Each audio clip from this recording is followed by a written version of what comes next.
네, 김영환입니다. 같이 말씀 묵상하겠습니다. 제가 아는 목사님 한 분을 만났는데 본인이 신대원 삼수를 했다고 하더라고요. 예전에는 사실 신대원 삼수, 사수 뭐 이렇게 많이 했는데요.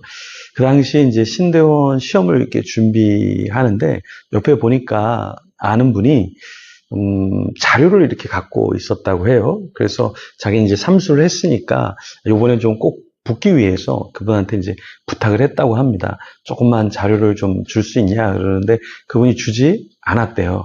그런데 나중에 시험을 봤는데 그 자료를 많이 갖고 있던 분은 떨어지고 본인은 합격을 했다고 합니다. 나중에 이제 그분이 또 늦게 신학교에 들어오기는 했는데 자료가 없던 그 목사님은 남은 기간 6개월 동안 정말 열심히 계획을 세우고 성경도 보고 또 철학도 공부하고 영어도 공부하고 이렇게 공부를 열심히 했다고 했습니다. 처음에는 이제 자료가 있으면 더 좋겠다 이렇게 생각을 했는데 이제 자료가 없으니까 나름 자기가 스스로 계획을 세우고 또 더 열심히 했던 거죠. 신앙생활도 비슷한 것 같아요. 내가 주님이 언제 오실지 자료도 없고 그 상황을 잘 모르니까 우리가 어떻게 살아갈 수 있겠습니까? 언제 주님이 오실 줄 모르니까 그 주님을 기다리면서 잘 신앙생활 할 수 있겠죠. 주님이 내일 오실까, 모레 오실까, 1년 뒤에 오실까, 아니면 내가 죽어서 먼저 주님께 갈까, 이런 것을 이제 고민하면 오히려 신앙생활을 더 잘할 수 있다라는 거예요. 그렇죠?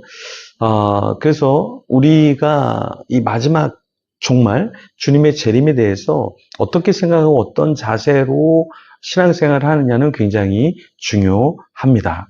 근데 문제는 뭐냐면 대부분의 사람들은 예수님이 언제 오시는가, 종말에 대해서 별로 관심이 없이 살아가니까 그게 문제죠. 그래서 결국에 세상 사람들과 별반 차이가 없어요. 그러니까 세상 사람들이나 교회 다니는 사람들이나 거의 차이가 없으니까 세상 사람들도 교회는 가서 뭐해? 시간 낭비지. 그런 거예요. 예전에는 우리가 술도 안 마시고 담배도 안 피우고 그러면 너는 왜 술을 안 마셔? 이렇게 물어도 보고 뭔가 궁금증이 있는데 요즘의 크리스천들은 너무나 다 세상 사람들하고 똑같다 보니까 이게 뭐 정말 교회에 왜 다녀? 그리고 다니면 뭐 달라? 이런 걸 느끼지 못하니까 더 신앙생활하고 교회에 대해서 이해를 더 못하는 것 같습니다. 자, 그런데 데살로니가 교회의 성도들도 예수님이 이제 곧 오시는데 이러면서 세상 사람들과 별반 다르지 않게 열심히 살지 않았던 거예요. 그러니까 바울이 보니까 예수님의 재림이 오기는 오는데 너무 재림만 쳐다보면서 게으르게 사는 그 사람들, 그 믿음의 사람들이라고 하지만 전혀 세상 사람들과 다르지 않고 게으르게 사는 사람들, 무의미하게 사는 사람들, 성적으로 도덕적으로 타락해서 사는 사람들을 보면서 이 사도 바울이 이런 모습이 안 좋다라는 것을 이제 감지하고 이 데살로니가 후서 1장을 쓰게 됩니다. 그리고 2장, 3장에도 계속 이런 내용이 나오죠. 그러니까 우리가 끝을 생각하고 사는 것은 굉장히 좋은데 오히려 주님이 오시니까 대충 살자 뭐 이렇게 하는 것은 바른 신앙이 아니다라는 거예요. 자, 영화 버킷리스트가 있는데요. 그 영화는 여러 가지 고민을 하게 합니다. 3개월만 이제 살다가 죽게 되는 시한부 인생을 살면 어떻겠어요? 덜 중요한 일에 시간을 우리가 하겠습니까? 이런 것처럼 우리가 예수님이 도적같이 온다 하셨기 때문에 헛으로 쓸데없이 우리가 살 수는 없겠죠. 데살로니가 성도들이 그랬다라는 거예요. 때와 시기에 대해서 굉장히 혼란스러웠어요. 그런데 이 사람들이 예수님이 오신다고 하니까 그냥 지금의 현재의 삶은 다 포기하면서 살았던 것이죠. 그래서 4절에 바울이 뭐라고 얘기하냐면 그러므로 너희가 견디고 있는 모든 박해와 환난 중에서 너희 인내와 믿음으로 말미암아 하나님의 여러 교회에서 우리가 친히 자랑하노라 이렇게 이야기를 했는데요.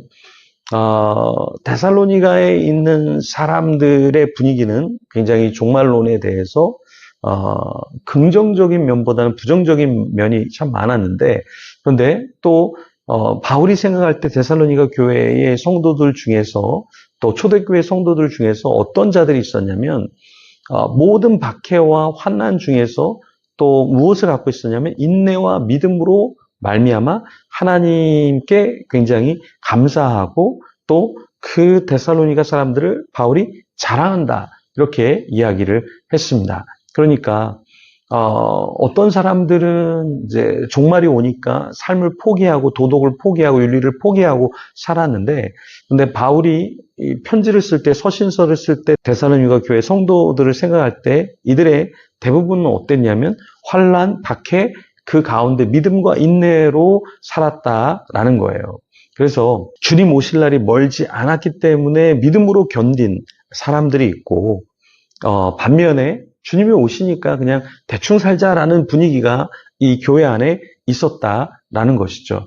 그래서 5절에 보면 이는 하나님의 공의로운 심판의 표요 너희로 하여금 하나님의 나라에 합당한 자로 여김을 받게 하려 함이니 그 나라를 위하여 너희가 또한 고난을 받느니라. 그래서 주님을 바라보면서 초대교회 때 얼마나 많은 핍박과 시련이 있었습니까? 그런데 그러한 시련을 받는 가운데서 이들이 종말론적인 신앙이 있었기 때문에 야, 조금만 참으면 돼, 조금만 참자, 조금만 견디자, 이렇게 하면서 아주 잘 신앙생활을 했다라는 거예요. 노아 때 노아가 방주를 지었죠. 근데 사람들이 막 비난하고 욕했잖아요. 근데 어떻게 노아가 끝까지 방주를 잘 지을 수 있었을까요? 100년 이상 어떻게 긴 기간 동안 노아는 방주를 지었을까요? 네, 그것은 노아가 이제 끝이 오리라, 비가 오리라, 이것을 알았기 때문에 저 사람이 조롱해도 나는 반드시 비가 오기 때문에 나는 방주를 지어야 돼. 그리고 나는 마지막 내 이 자녀들과 동물들을 이 방주에 실어야 돼 라는 사명이 있었기 때문에 견뎌내지 않았겠습니까? 우리도 그렇다라는 거예요. 종말이 와. 그러면 지금 시대에도 어떤 사람들은 종말이 오니까 가출하고 이혼하고 막 그렇게 살아요. 근데 어떤 사람들은 종말이 오니까 주님 앞에 드려야 할 열매를 잘 내가 만들어서 주님께 올려드려야 되겠다, 이렇게 신앙생활하는 사람도 있다라는 것입니다. 환난을 받을 때에 종말이 오기 때문에, 끝이 오기 때문에 인내하는 자들이 있고요. 그래서 주님 앞에 아름다운 모습을 보이는 자들이 있고, 끝이 있으니까 야, 대충 하자, 이런 사람들이 있다라는 거예요. 이제 교회는 인사 시즌이에요.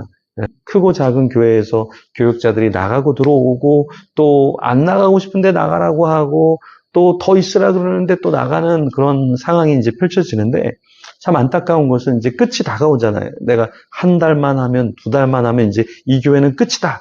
근데 어떤 사람들은 끝이기 때문에 정말 열심히 더 섬기는 사람들이 있고, 끝인데 뭐 내가 뭘 더해? 그냥 대충 하지 뭐. 예배 설교도 그 목양하는 것도 어떤 일도 그냥 대충 하는 사람들이 있어요. 그런데 우리가 어떻게 해야 성숙한 모습을 보일까요?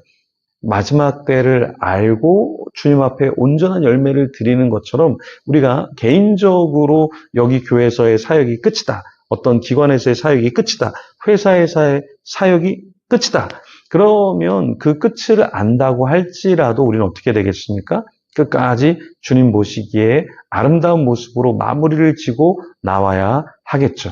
이것은 쉬운 일이 아닙니다. 성숙해야 돼요. 초대교회 때도 종말이야, 그러니까 게으르게 사는 사람들, 윤리적으로 도덕적으로 마구 사는 사람들이 실제로 있었어요. 근데 바울이 이 편지를 쓸 때 데살로니가의 지체들은 정말 환난 가운데서, 어려움 가운데서 제대로 인내하며 살았지, 이렇게 떠올릴 정도로 우리도 그렇게 아름다운 신앙을 살아야 하겠습니다. 지금은 더 종말이야, 마지막 때야, 더 안 좋은 시기로 우리가 지금 시대적으로 살아가고 있는데, 그럴지라도 우리가 주님 보시기에 아름다운 신앙생활을 하면 좋겠습니다. 오늘도 그런 삶을 살도록 우리 같이 기도하면서, 주님, 마지막 때라도 내가 어느 자리를 떠나더라도, 내가 어떠한 인생의 끝자락에 있을지라도 주님을 위해서 주님의 이름을 드러내는 자로 아름답게 살게 하옵소서. 기도하면서 오늘 하루도 잘 살아내는 저와 여러분이 되기를 소망합니다. 우리 기도하며 나가겠습니다.